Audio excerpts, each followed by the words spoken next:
뮤직교회협회 교과연구 시간에 오신 성도님들을 주님의 이름으로 환영합니다. 월요일 교과연구의 주제는 다가오는 위기입니다. 그럼 다 함께 기도로서 교과연구를 시작하겠습니다. 사랑과 은혜가 충만하신 아버지 하나님, 저희의 매일의 삶을 아버지 인도하여 주시니 감사합니다. 이 시간 성령 하나님 우리의 마음 가운데 거하여 주시사 주어진 이 예언의 말씀을 통하여 그 말씀 가운데 거하시는 예수 그리스도를 만나는 특별하고 귀한 연구가 되게 하여 주시옵소서. 오늘도 저희의 삶을 주님께 내어 맡깁니다. 주님 우리의 삶의 주인 되어 주셔서 오늘도 인도하여 주시옵소서. 이 모든 말씀 예수님의 이름으로 간절히 기도드렸습니다. 아멘. 요한계시록 연구하는 많은 성도들이 가장 힘들게 있는 장면이 있다면 그것은 바로 요한계시록 13장일 것입니다. 그 이유는 하나님께서 요한계시록 13장을 통해서 하나님을 대적하며 그분의 백성들을 핍박하는 사단과 그의 추종자들에 대한 정보를 이곳에서 제공하고 계시기 때문입니다. 하지만 우리가 이 요한계시록 13장을 이 하나님의 눈이 아닌 사람의 눈으로 읽게 되면 우리는 이것을 올바르게 이해하지 못하게 되고 오히려 영적인 두려움 가운데 빠지게 됩니다. 왜냐하면 요한계시록 13장은 사단이 세상의 위대한 권세를 가지게 되며 그의 능력으로 마치 세상 가운데 승리한 것처럼 보이기 때문입니다. 그래서 요한계시록 13장 3절로 4절은 이렇게 말하고 있죠. 그의 머리 하나가 상하여 죽게 된 것 같더니 그 죽게 되었던 상처가 나음에 온 땅이 놀랍게 여겨 짐승을 따르고 용이 짐승에게 권세를 주므로 용에게 경배하며 짐승에게 경배하여 이르되 누가 이 짐승과 같으냐 누가 능히 이와 더불어 싸우리요 하더라. 죽게 되었던 상처가 나오며 용은 이제 짐승에게 그 권세를 나누어 줍니다. 그리고 수많은 사람들이 그 용과 짐승에게 경배하기 시작합니다. 여러분 얼마나 놀라운 장면입니까? 그들은 이제 말합니다. 누가 이 짐승과 같으냐라고 말하는 것이죠. 여러분 여기서 말하는 누가에는 사람들뿐만이 아니라 하나님도 포함이 됩니다. 마땅히 예배의 대상이 되어야 하는 하나님이 아닌 사단과 그의 추종자들이 모든 예배의 대상이 된 것입니다. 사람들은 그들을 찬양하는 것입니다.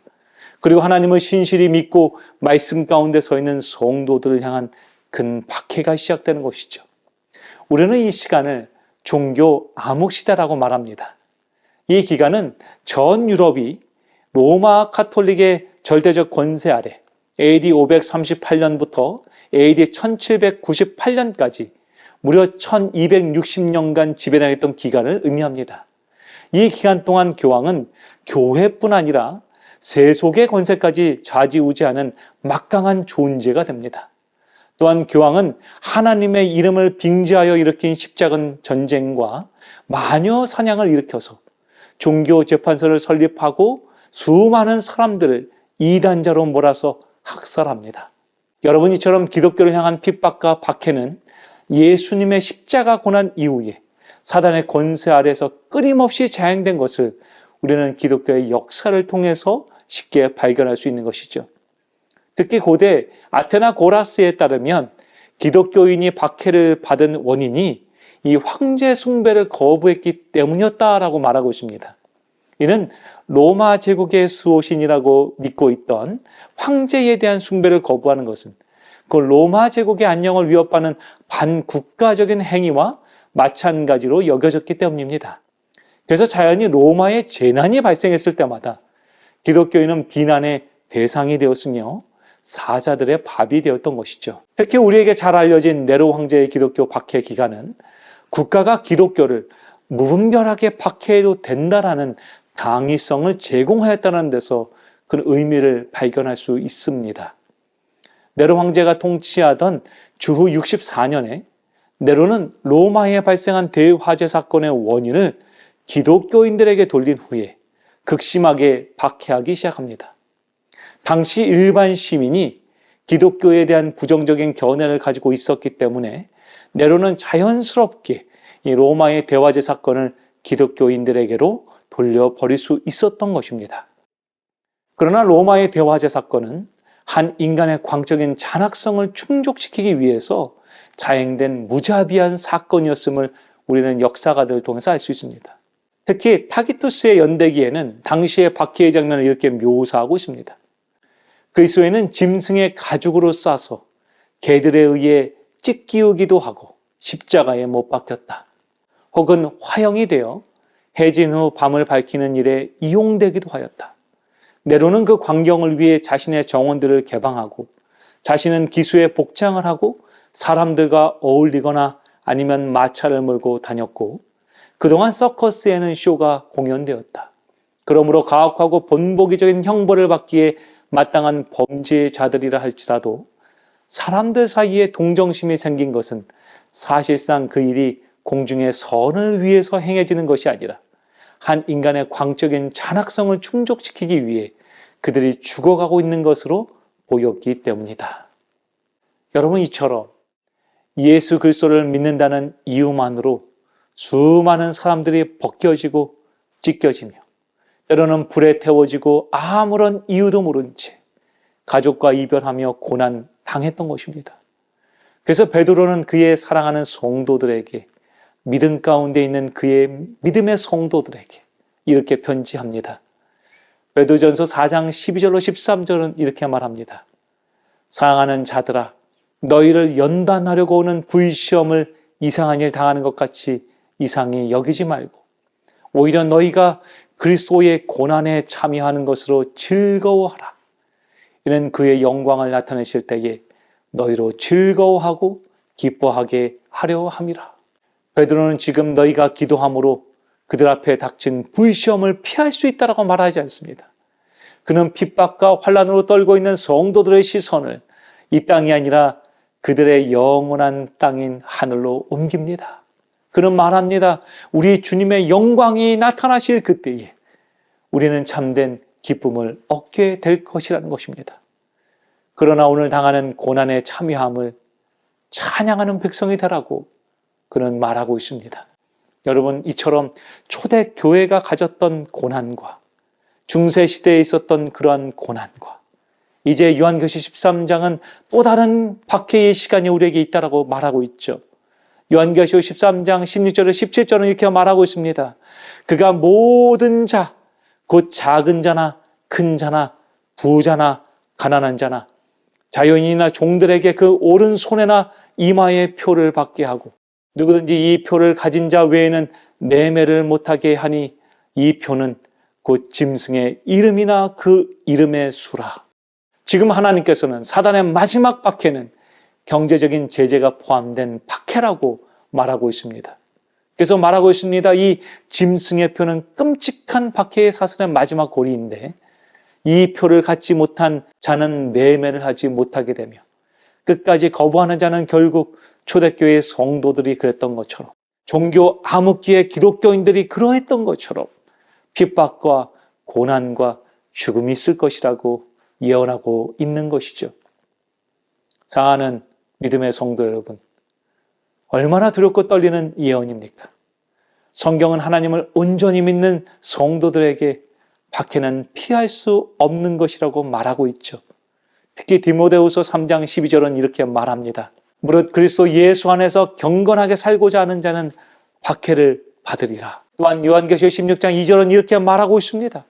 사람들이 너희를 출교할 뿐 아니라 때가 이르면 무릇 너희를 죽이는 자가 생각하기를 이것이 하나님을 섬기는 일이라 하리라. 네, 맞습니다. 믿음 가운데 있는 사람에게는 고난과 박해가 있다는 것이죠.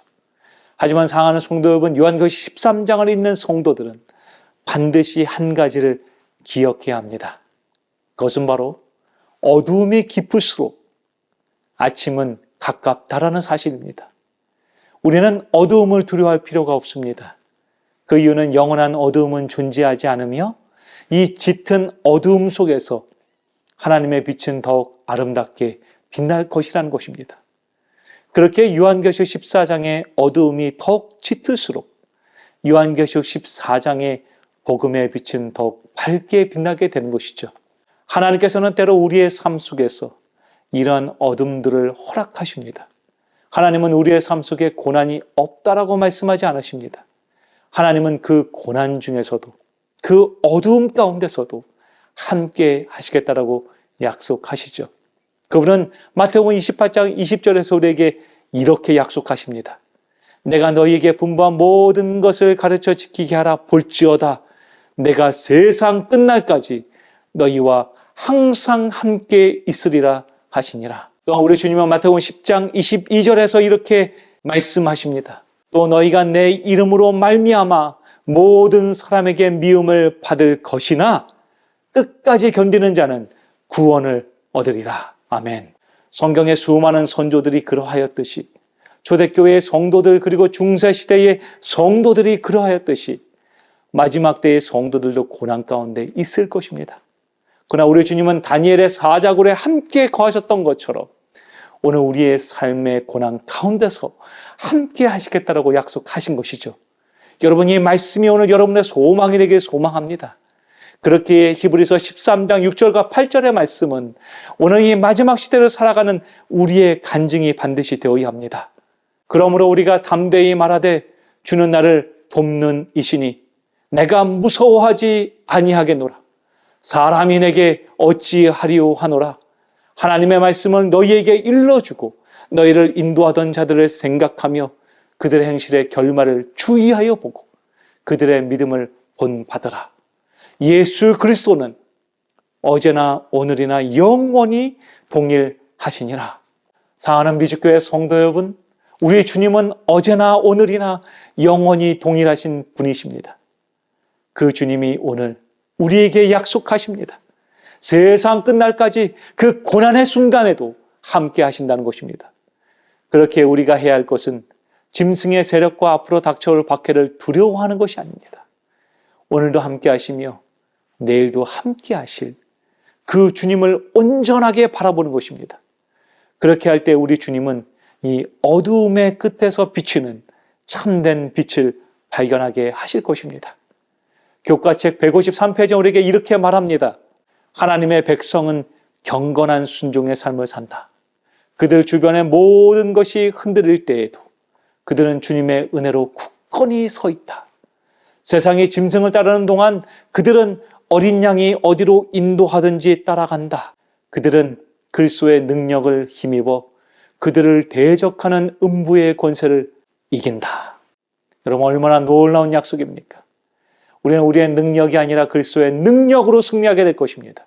우리는 그분의 도움 없이는 이처럼 무서운 싸움을 결코 이길 수가 없습니다. 그러나 우리 주님 함께 하시면 우리는 마침내 그 인내의 끝에서 승리하게 될 것입니다.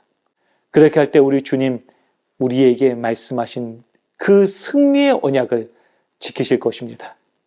그 주님을 만나고 그 은혜 가운데 거하는 저와 여러분이 되길 소망하며 오늘 월요일 교과 연구를 마치겠습니다. 다 함께 기도하겠습니다. 아버지, 오늘 저희의 삶의 고난 가운데 함께 하신다고 약속하시니 감사합니다. 우리 앞에 어떠한 일이 일어난다 할지라도 오직 참된 빛 되시는 주님만을 바라보며 어린 양처럼 주의 모습을 따라가는 주의 자녀 되게 하여 주시옵소서. 내일 당할 고난을 두려워하지 않게 하시고 오늘 주님과 함께하지 못함을 두려워하는 성도 되게 하여 주시옵소서. 그래서 어제도 함께 하시며 오늘도 저희와 동행하시며 내일도 우리의 믿음의 여정 가운데 함께 하실 주를 만나게 하여 주시옵소서. 이 모든 말씀 예수 그리스도의 이름으로 간절히 기도드렸습니다. 아멘.